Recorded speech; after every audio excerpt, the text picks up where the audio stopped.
everybody, Kelly Tompkins here. This has been so difficult for me to make this video this week with me feeling like that, and then the earthquake on Wednesday here in Utah and the global pandemic. I mean, holy whatever. It's just been a lot. My nerves have felt a bit frazzled, but I still wanted to follow three. Sorry, I just got a text, so I read the text as I was recording second 34, which now we're on 43. Anyway, continue on, Kelly. Focus. Today we're trying to talk about Kuan Yin's Anchor to Fly, which is all about focus. It's all about grounding. It's all about manifesting and anchoring your ideas into reality. Excuse me. That's just an asthma cough, I promise. I have asthma. So this is the card. This is what it looks like. Anchor to Fly. Very nice card.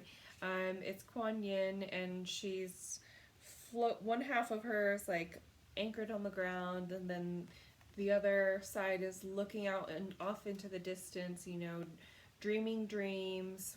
Her head's in the sky with the clouds and the birds. She's getting the messages from the birds, which are messengers from the divine, of course. And then she's also anchored in and touching the ground and anchoring these dreams and visions into reality. And there are two components to this card. The first card is all about having those dreams and those visualizations, those big ideas, especially when you're in times of turmoil, when you're in times of chaos. It's really important to have an optimistic thing to look forward to.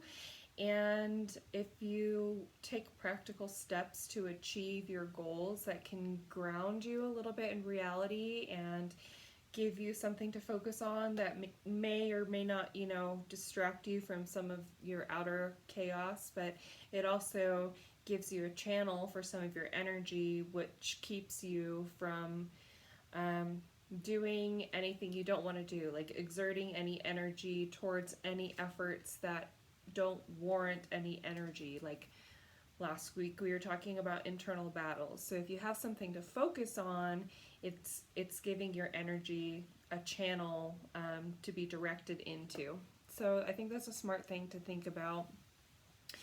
Grounding means grounding into the energy of the earth.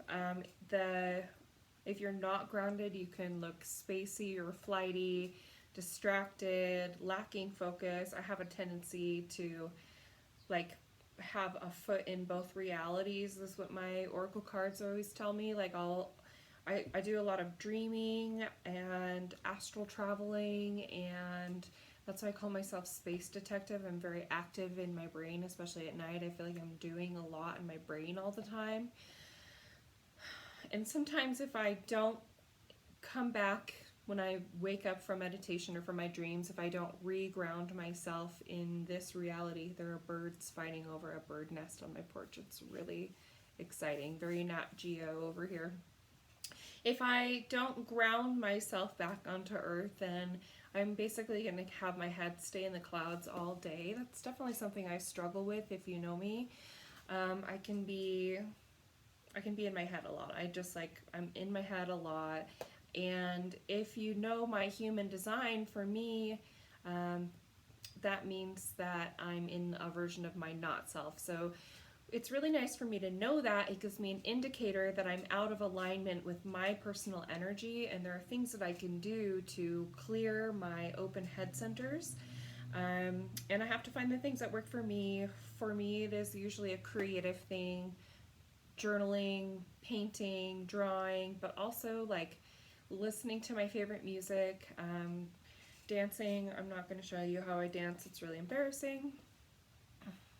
Maybe someday, if you know me well enough and you pay me enough money or something, I'll dance.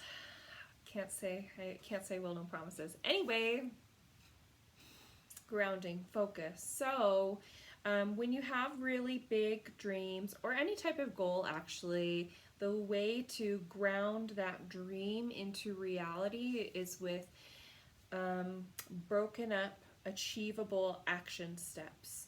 And sometimes it requires outside support to help you break things up into what's achievable, what's an appropriate timeline, so that your expectations are in line with what's realistic. Because, like, for me, it's easy to dream either too big or too small. So I have to often get outside support to, like, make sure that I'm both challenging myself enough but not putting such high expectations on myself that it's unrealistic.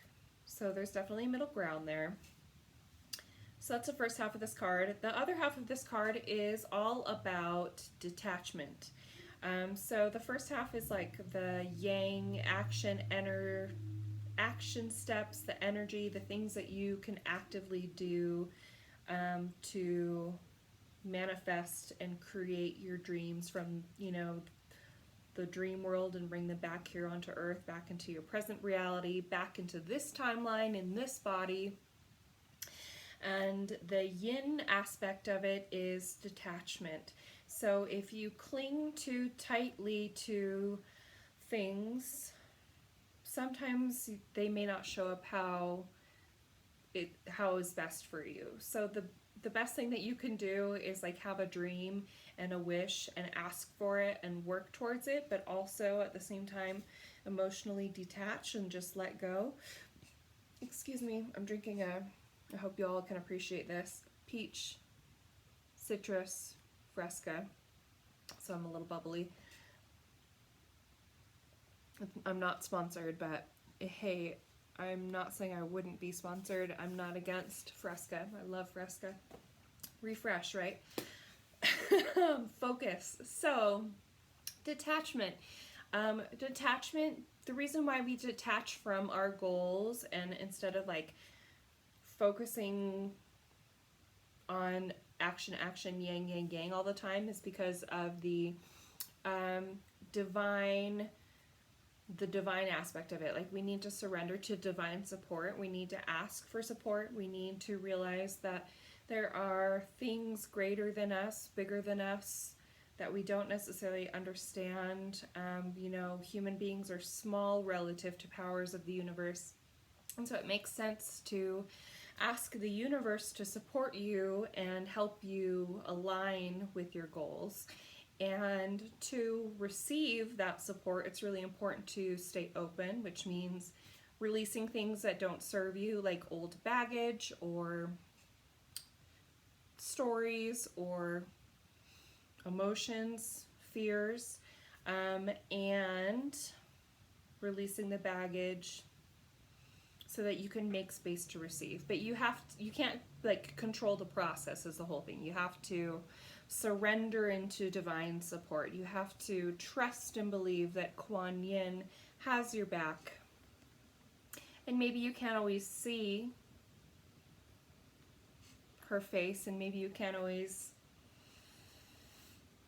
experience, like, the actions that make it tangible, but you have to trust and surrender and believe that the divine is always in your favor, and things are always exactly on time, and things happen for a reason. We have the ability to make meaning out of all of the things that happen, even, like, really shitty, horrible things that nobody deserves and we don't want them to happen. Like, we have a choice to respond in a way that allows us to grow and help each other and create a better future and take steps towards our dreams. So that's really what this card is about.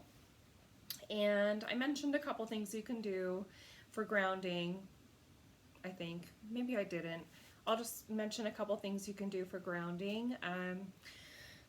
Meditation specifically, and one of my favorites is called a mountain meditation. You can look them up, but it's also just like imagining yourself as the mountain, and then you imagine all the seasons changing around you over a period of time, and your roots grounding down into the earth, and you're always supported and things are happening on you, but you're always still just a mountain. Another thing you can do to ground yourself is to just go out into nature. Put your feet on the ground, put your feet in the grass or the dirt or the sand or wherever you are, but please maintain social distancing, quarantining, contact rules right now, because we don't want to put vulnerable people at risks or overrun our hospitals or like the medical laboratories. So there's a lot to take into consideration these days, but you know, nature is always helpful.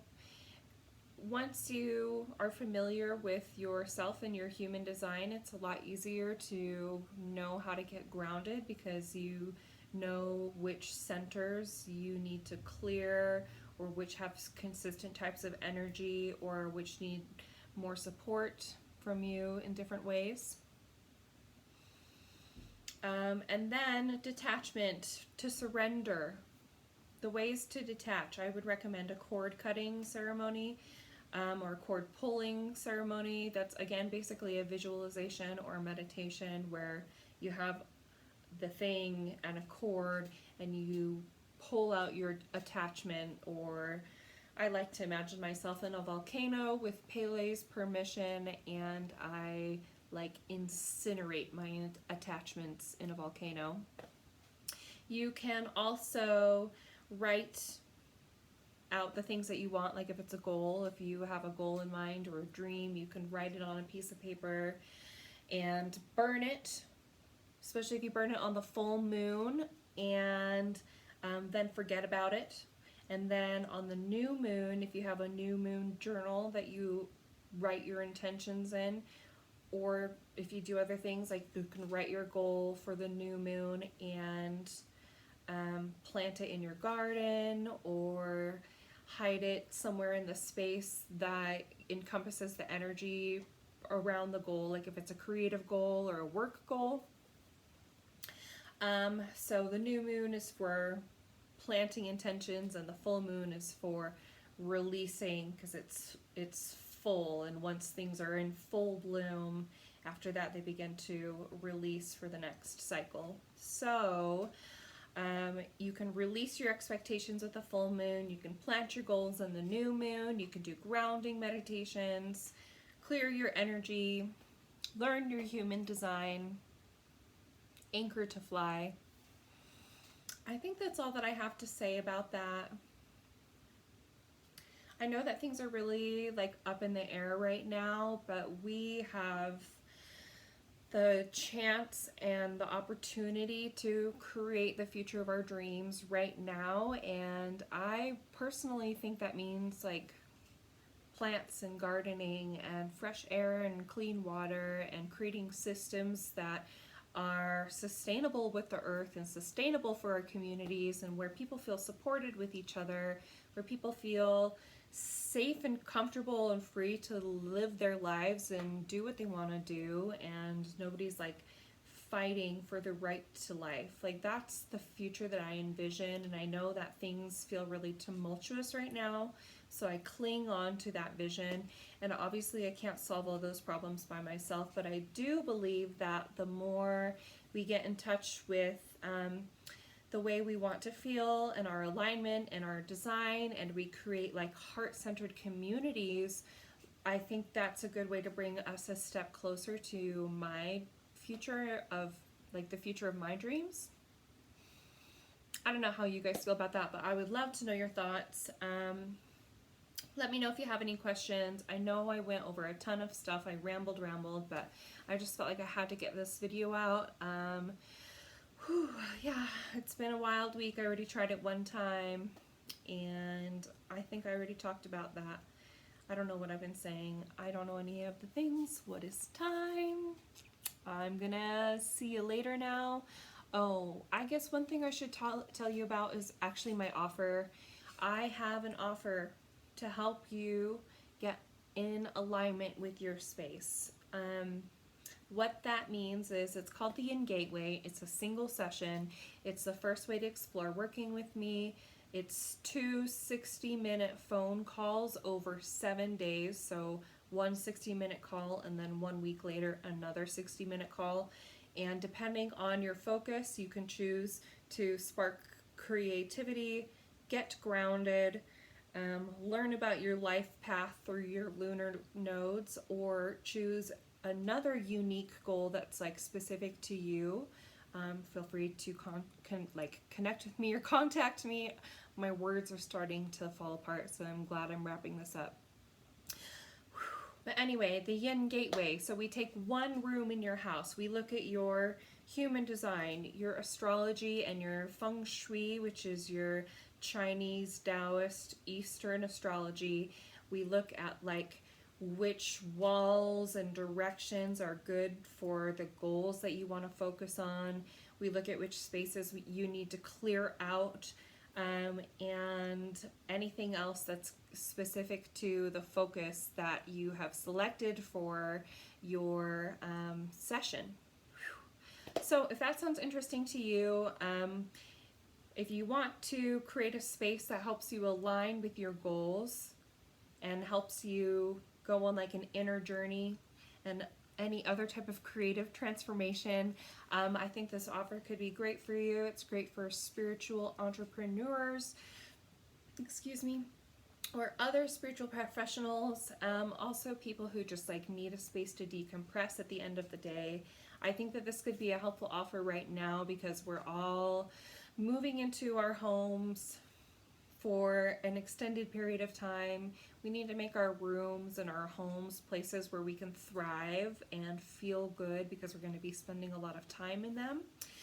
So you can absolutely do all this type of stuff by yourself if you look at your own feng shui and your astrology and your human design and figure out which room you want to focus on. But I would also love to help you if that sounds like something that you would like to receive support on. So feel free to find me at mintfresca.com, also Mint Fresca on Facebook and Instagram. Subscribe to this channel if you like this feed. Thank you so much for bearing with me this week and putting up with all the things. I'm just, like free balling it. Is that what the kids say? I'm so glad that this is finally over. Okay, talk to you next week. Thanks.